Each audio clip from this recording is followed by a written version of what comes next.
Ooh-wee, what's going on YouTube? It's Donnie B all day. I'm doing a knife review, and I'm gonna do it in two parts. That way, both parts are really short, so you don't have to hang on that long and waste a bunch of your day.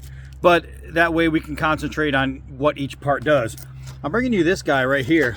Oop, the Hibben 3 throwing knife. So I want to do it in two parts because first we want to know, is it a thrower?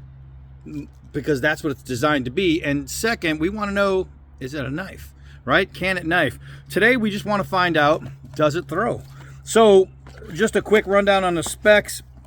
We're talking about a 9¼ inch clip point 3CR 13 stainless steel blade, 15 inches overall, curved handle holes, blah, blah, blah. What you really just need to know is that it's a 15-inch knife with a 9¼ inch blade. It's 3CR 13, designed by Hibben. Now, unlike most throwing knives, this one comes with a leather sheath. Might not be fine leather, but it's some kind of leather sheath. And it's a nice sheath.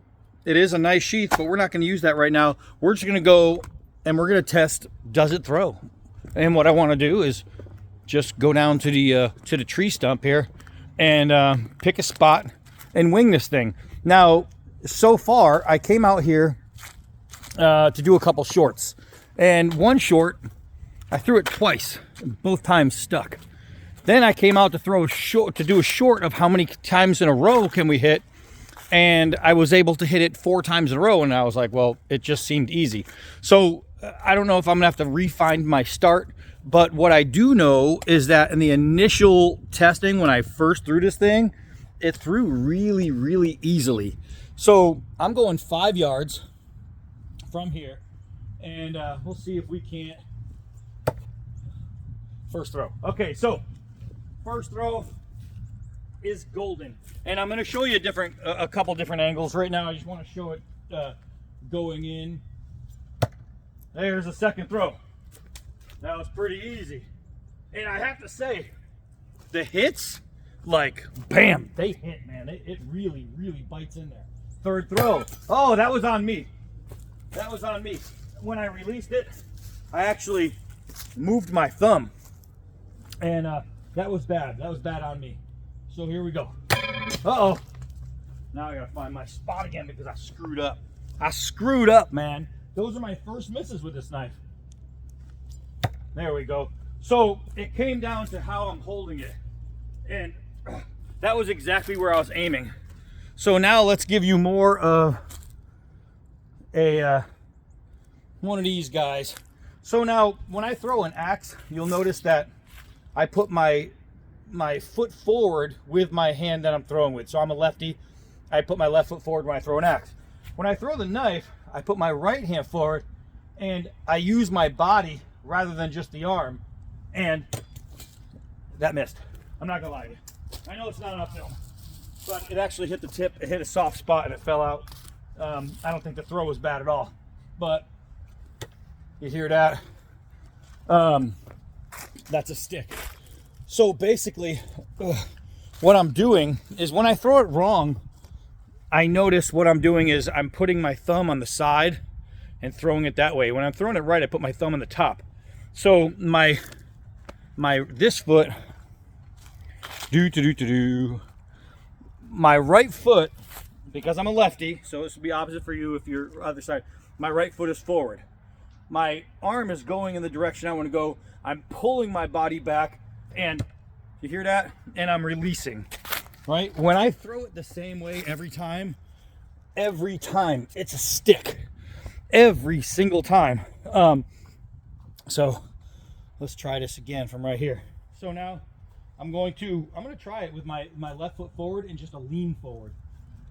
Yeah, it doesn't feel right. It's not the same. Like, that's a good way to generate power with an axe, but with a knife, it's just different. It's just, you see that? I mean, it's just different. I have no doubt in my mind that if I just hold it consistently, and sometimes I rush myself, like when I did the 4, I just came back here and did this over and over again and got 4. But I threw it really consistent. I went to the same spot every time. Uh-oh, that hit the knot. I actually cut the knot in half. So that was a good throw. I just hit the knot, but 3CR13, did it break? Nope. Oh, do you see all that? Right here is the mushiest part of the tree. It's raw, like you see this, it's breaking apart. That's like termite damage or ant damage. And so I just needed to throw it a little harder, I think. Uh-oh. Uh-oh. I think I'm losing my consistency trying to speak. I know that when I come out here and just throw, I can wing it. So is this thing, even with the misses, would I consider this a really good thrower? Absolutely. Absolutely.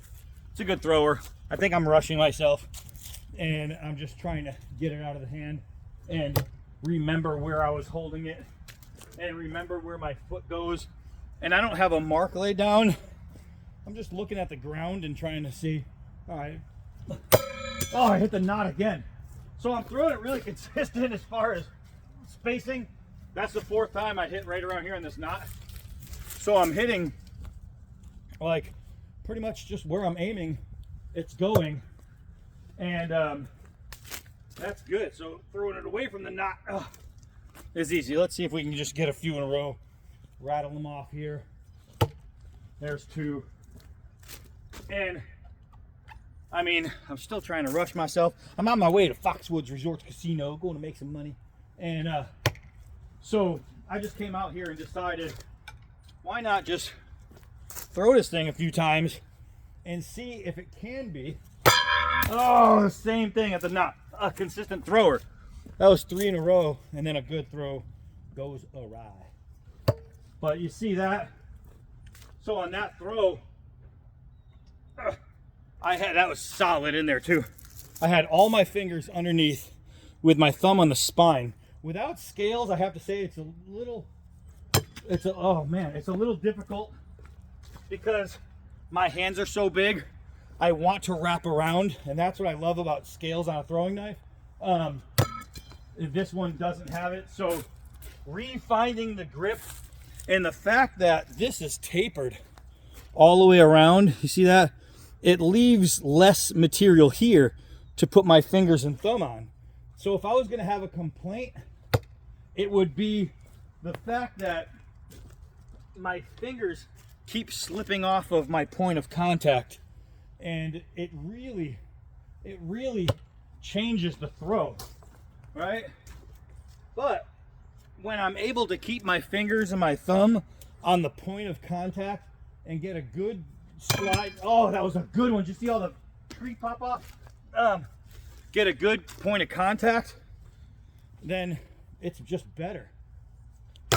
Oh my goodness, that was a bad throw. That wasn't because the tree is soft. I just threw it too high and my fingers went around it. So here's the problem. I'm getting like this part of my hand, this little webbing, trying to balance right here. And you see how it just slips off just a little bit, and that's all it needs to do is slip off a little bit and it screws everything up. So I really wish, like for a perfect knife, this would have been way better if it either had scales or if it was just thicker at the grip. It would just be better. It would be better. So, but as far as, is it a thrower? Can anyone throw it? Is it capable of having consistent throws? Absolutely. If I would really wanted to sit out here and concentrate and not talk during this entire thing and just absolutely find my zone, I throw a lot different when I'm finding my zone and when I have time and room and the ability to just sit. I'm trying to make this video quick for you guys. There's 5 in a row right there. And you know, I don't want to bore you, but you can see at 5 in a row, 6 in a row, it's pretty easy to be consistent as long as you do the same throw every time. There's 7 in a row, right? That's the same throw, the same hold, the same release, the same footing. Oh, that was soft spot. All right, we're gonna call it. So 7 in a row, is pretty good for a new knife that I've thrown 6 times. 4 in a row once, twice in a row another time. That's not so bad. I wonder, I've got a stump sitting there in the grass. Just sitting there. I wonder if I could hit it. I don't know. Oh, I cut the top and hit it. Perfect. This, I'll have to show you that probably. It literally, the edge was perfect. I took a nice slice out of it. Yeah, that's a small target. So people who think, oh, I can't really hit. Look at that. Look at that slice. Oop, you're not even in there. Look at that slice. That was the first hit. That hit really well. Man, that thing really bites in. That was actually a really good hit, that first one. I just hit the top and then kept going. Is it a thrower? Absolutely. I mean, all I have to do is literally concentrate. All I have to do is concentrate. Can it be a better thrower? 100%. If you take away the, the beveling here and just leave it flat and give yourself a full, whatever that is, 1/8 of an inch, third, whatever it is, third, I don't know. I didn't measure it. But, I mean, that's probably what it is a third, right? So if you just have that, if that's your hold, guys, I'm telling you, it would be so much better. Even just throw a thin set of scales on there without the beveling. Thin set of scales would just make sure you have enough real estate to leave it every time. The problem is it rolls because of this thin piece right here due to this. It just rolls around on you. That's the only negative I have for it as a thrower. From here to here, it's really nice. It's really nice. This is good to throw. So what we're gonna do though, is we're gonna knife with it next. So this is 11 minutes, 12 minutes. This is way too long for what I wanted to do with it, but at least you got to see it throw so we know it does that. So the next video, we're not gonna do so much throwing. We're just gonna knife with it. We're just gonna knife. But so far, this is a good knife. I am Donnie B all day. Till next video.